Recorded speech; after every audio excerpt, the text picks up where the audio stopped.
going. It's like the Band-Aid analogy. They're pulling, they act like they're going to pull it off at some point, but they keep on toying with it. And what's happening when they're pulling, they're yanking the hairs, and it's killing people, the homeless people. They're dying out in the streets, folks. This is what's happening. The homicides out there that it's creating. All this crime. We had 5 cops shot just yesterday in Dallas, Texas, okay? Murdered, assassinated, okay, ambushed. Okay, these are the peace officers. These are the people, the first line of defense to the society completely imploding and falling apart, breaking down into anarchy and civil war. And this is what's going on. They're being attacked and assaulted. What do you think is going to happen? This just gives fodder to those that want more gun control. Hey, look at that. We got to, take up all the guns like Dianne Feinstein. Mr. and Mrs. America, turn in your firearms, all of you. The only ones who are going to have it is the state. The state's got a, legitimate monopoly on the firearms, okay? When it's nothing could be further from the truth. It's antithetical to American precepts, to our very Constitution, okay? You have a right to self-defense. You don't have a right to everything, but you have a right to defend yourself and to defend innocence, okay? The people that stand up for the Second Amendment are the safest people in the world out there. Now, there are some nuts out there that get a hold of guns, and I don't know what to tell you, okay, except, have a society that's kinder and gentler maybe. Maybe that would help if there wasn't so much division out there. Like I see the way people drive. It's like, dog eat dog. Every man, they think it's all a racetrack and all this. And, if you're going to drive this fast, I'm going to drive that fast. If you don't mind getting a ticket, I don't. And it just... this attitude, it prevails in the land, and it's this rat race kind of mentality out there, and people don't care, and the weak links in society pick it up, so they turn into these mass shooters and all this, and these psychopaths. I mean, I don't know what to tell you about this stuff. Some of these things are false flag. They're just to gather sentiment for, ending the Second Amendment as we know it. And in California, they're kind of leading the way for the rest of the nation. They're really coming down hard on it here. They'll point to San Bernardino. Well, look, they can't handle it. The public can't handle it. But if you take away, the right to own firearms from law-abiding citizens that are the last person in the world to cause an offense like mass murder, they're the ones out there protecting. They want to be the ones at that rally when somebody opens fire on innocent people, or at that nightclub, okay, to prevent it, to prevent this head count, this horrible head count. 49 here, 14 here, a whole bunch over there. I mean, we got these terrorists. We've got ISIS attacking everywhere. Where's the latest place? I mean, they're attacking in Iraq. They're attacking in France. I can't even remember. They attacked in Turkey. Where in the hell else? All over the place. Bangladesh. Okay, all over the place these people are attacking. We need to be able to defend ourselves against these people. I mean, if the military and law enforcement could save us from these people, why aren't they? They're not, because they can't be everywhere. They can't. So, what I don't want to be armed all the time. I mean, I'm a prescriber to the book of Isaiah, chapter 2, verse 4. Read what it says. It says, that God is going to be the one that's going to heal the nations. God is going to be the one that, causes men to someday beat their swords into plowshares and their spears into pruning hooks. Because that day is coming when people aren't going to care about guns anymore. I believe that with every fiber of my being. That's the day when Jesus Christ is ruling over the affairs of men. In the meantime, we got to fight these people off every way we can. They start these dubious wars. The way they're able to do all this stuff, again, is through the economy, economic means, unsound money, oppression, poverty. People say, hey, you know what? I can't find a job in my community, but I understand the military wants me. So what do you think? Of course they are. Yeah, I'm not saying a lot of these people aren't, valiant, brave, decent, upright people that want to be the defenders and the protectors of the innocents. I know that's true. I've wanted to be a soldier myself. It's in every man. We've got that warrior complex. It's just the nature of the beast, okay? That's what men do. If we don't feel like we can defend weaker people, then we feel useless, okay? It's the same thing with work, If a man if he can't go out there and feel useful at his job, wanted, with whoever you're working for, not worried about how much they got to pay you, I mean, we just want to be needed. How many people, when they finally retire, they're dead within a few months? They can't handle it.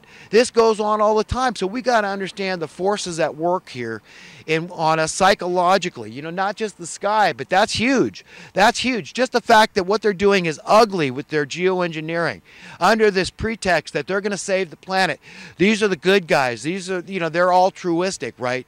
And humans are bad, and we would like to see the humans go away. We need to get rid of 90+%. We got 7.5 billion people, and we want to get it down to 500 million, which is well over 90%, according to the math off the top of my head. But these aren't nice people. These are mean, ugly, horrible people.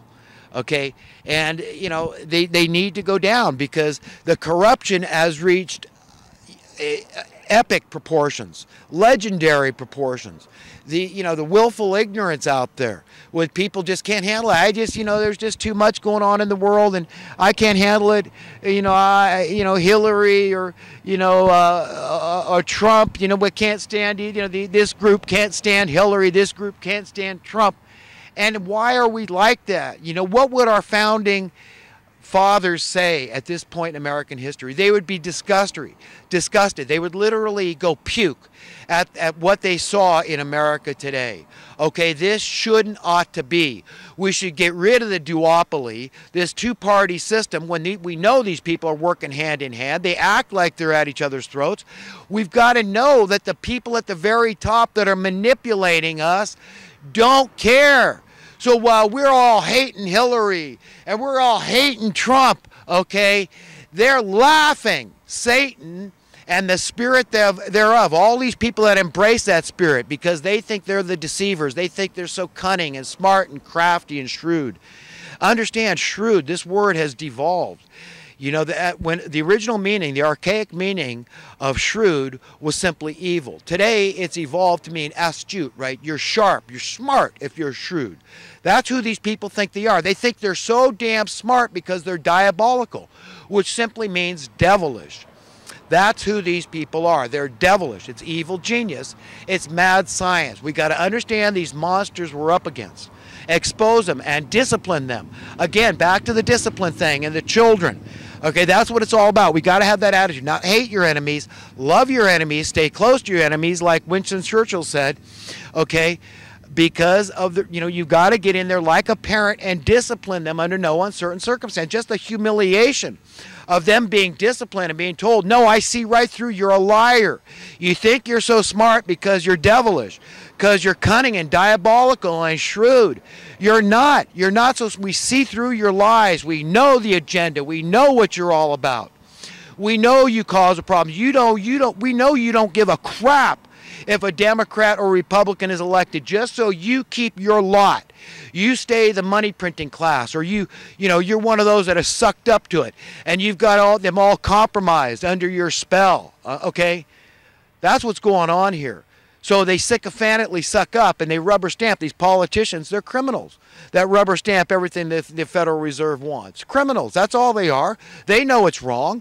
They know this all stems from Bill Clinton. Bill Clinton allowing the Glass-Steagall Act to expire. He's what caused 2008, the banking takeover. He's what caused the need for that. And true capitalism, if it was working, would have allowed those banksters who overextended themselves deliberately, dumped all that money on the housing market to blow out the pipes of the economy, to create a lot of foreclosures, to reduce home ownership out there, because we know that's a net effect. I know real estate. I studied it. I know very well. They teach this stuff.